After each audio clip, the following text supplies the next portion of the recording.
Sandali, may gusto akong sabihin sa'yo. Isang bagay na baka ito na mismo ang magligtas sa'yo sa mga buwan o baka taon ng pagkalito at sakit. Kasi ang katotohanan, simple lang. Ang lalaking tunay na nagmamahal sa'yo ay hindi ka hahayaang malito. Hinding-hindi ka niya papabayaang magtanong kung saan ka ba talaga lulugar sa buhay niya. Hindi ka niya pag-iisipin. Pamilyar ba sa'yo yung pakiramdam na to? Yung koneksyon nyo, parang wifi signal sa loob ng elevator. One moment, full bars, ramdam na ramdam mo siya.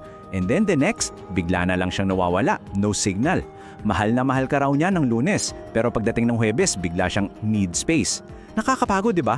Nakakabaliw. Alam mo, marami sa atin, lumaki tayo sa paniniwalang ang tunay na pag-ibig, dapat may fireworks, dapat madrama. Yung parang sa pelikula. Pero, paano kung sabihin ko sa'yo na lahat ng yon, isang malaking pagkakamali? Paano kung ang tunay na malalim na pag-ibig ay yung kabaliktaran pala? Hindi siya maingay, tahimik siya, at higit sa lahat, binibigyan kanya ng kapayapaan. Kasi ang attraction pwedeng mag-fade, ang infatuation pwedeng magbago. Pero ang deep love, ito yung boringly reliable. Nakakabagod sa pagiging consistent. Tandaan mo to ha, hindi ito tungkol sa mga pasabog na moments. Ito ay tungkol sa paulit-ulit na pattern ng mga kilos niya. Kaya kung ang trata niya sa iyo ay pabago-bago, hindi yan mystery. Malinaw na malinaw yan. Ang tawag dyan ay kawalan ng kasiguraduhan. Okay, dito natin sisimulan ang pag-alam sa katotohanan. Dahil ang tunay na karakter ng isang tao, hindi yan lumalabas kapag masaya ang lahat. Lumalabas yan kapag mahirap na ang sitwasyon. Gusto kong tanungin mo ang sarili mo, and please, be honest. Kapag mabigat ang dibdib mo, kapag may problema ka, kapag kailangan mo lang talaga ng makikinig, nandyan ba siya? O nagpapakita lang siya kapag party time, kapag masaya, kapag convenient para sa kanya? Kasi ang lalaking tunay na nagmamahal, hindi yan biglang nagiging busy kapag may seryosong usapan. Sa halip, he leans in. Lumalapit siya. Kahit na awkward, kahit na mahirap, sinusubukan niyang umintindi. Dahil ang malalim na pag-ibig ay handang sumuong sa hirap, hindi lang sa sarap. At pag-usapan natin ang communication. Ang text nyo ba predictable at nagbibigay sa iyo ng peace of mind? O para kang investigador sa isang crime documentary na kailangan mong i-decode bawat text niya, bawat reply, bawat pananahimik niya? Yung 3 araw, sobrang sweet, tapos biglang manlagamig? Hindi yan pag-ibig, anxiety ang tawag dyan. At dito lahat yan bumabagsak. Ang isang lalaking tunay na nagmamahal, naiintindihan niya na ang kapayapaan ng isip mo ay mas mahalaga kaysa sa anumang mystery. Ang peace of mind ay mas attractive kaysa sa chase. Hindi ka niya hahayaang manghula dahil para sa kanya, ang kasiguraduhan mo ang priority niya. Ngayon, dumako tayo sa tunay na sukatan dahil ang pag-ibig ay hindi lang nararamdaman o sinasabi. Ito ay isang bagay na nakikita sa gawa, sa effort at sa respeto. Ang effort ng isang lalaking nagmamahal ng tunay, hindi yan nakadepende sa mood niya. Nagpapakita pa rin siya kahit pagod galing trabaho. Tumutupad siya sa mga plano kahit hindi convenient. Protektado niya ang oras ninyong dalawa. Ang mga kilos niya ay intentional, hindi lang dahil sa bugso ng damdamin. May disiplina ang pagmamahal niya. Kapag may argumento, kapag may problema, sino siya? Isa ba siyang partner na humaharap sa problema kasama mo o isa siyang multo na bigla na lang naglalaho at iiwan kang mag-isa? Pakiusap, itatak mo to sa isip mo. Ang pananahimik para iwasan ang gulo ay hindi maturity.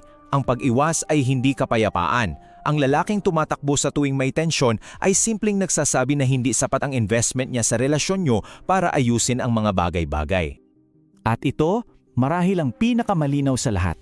Paano siya mag-react kapag sinabi mong hindi? Kapag nag-set ka ng boundary, bigla ba siyang nanlalamig? Pinaparamdam ba niya sa iyo na ikaw pa ang may kasalanan? O nirerespeto niya to nang walang parusa? Dahil sa huli, ang tunay na pag-ibig ay hindi tungkol sa kontrol. Ito ay tungkol sa kaligtasan, emotional safety. Kung nirerespeto niya ang mga hangganan, ibig sabihin ang intensyon niya ay alagaan ka, hindi kontrolin ka. At yan ang pinakamalinaw na senyales sa lahat. At ngayon, dadako tayo sa pinakamabigat na bahagi. Sa mapait pero napakahalagang katotohanan. Ito ang pinakamalaking pagkakamali na kailangan mong iwasan. Ang pinakamalaking pagkakamali ay ang mahulog sa potensyal ng isang tao at umasang magiging consistency ito balang araw. Yung mga linya na sinasabi natin sa sarili natin. He could be great kung gustuhin lang niya. O magbabago rin siya, bigyan ko lang ng time. Yan ang bitag.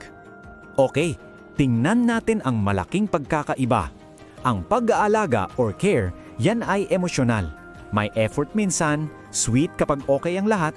Pero ang malalim na pag-ibig o deep love, ito ay behavioral.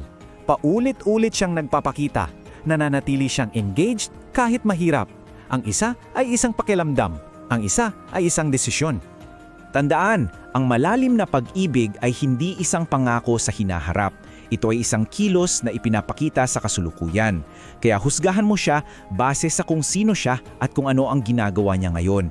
Hindi base sa magandang potensyal na nakikita mo sa kanya balang araw. At dahil dyan, ang huling bahagi nito ay hindi na tungkol sa kanya. Ito ay tungkol sa iyo. Dahil ang kapangyarihan na baguhin ang lahat ay nasa iyong mga kamay. Dahil sa sandaling magpasya kang itigil na ang pagbibigay ng iyong atensyon, oras at emosyon sa isang taong pabago-bago, lahat ay magbabago. Kasi kapag itinaas mo ang standard mo, ang mga maling tao ay kusang maglalaho. Sila mismo ang aalis. Kasi sa huli, ang consistency ay hindi tinuturo. Hindi mo trabahong turuan ng isang adult na maging consistent. Ang consistency ay isang bagay na pinapayagan mong pumasok at manatili sa buhay mo. Ikaw ang nagtatakda ng standard, ikaw ang may hawak ng susi. Kaya sa huli, iiwan kita sa tanong na ito. At sana'y pagnilayan mo, ang pag-ibig na tinatanggap mo ba sa buhay mo ngayon? Nagbibigay ba ito sa iyo ng kapayapaan o ng kaguluhan? Dahil karapatan mo ang kapayapaan. Ang paliwanag na ito ay para lamang sa mga layuning pang-impormasyon. Hinihikayat namin na kung mayroon kang pinagdadaanan, humingi ka ng payo mula sa isang kwalifikadong profesional para sa mga personal na usapin. Salamat sa panonood, Mindscope! Samahan mo kami sa aming paglalakbay para i-unlock ang isipan. Huwag kalimutang mag-like at mag-subscribe. Magkita-kita tayo sa susunod na video.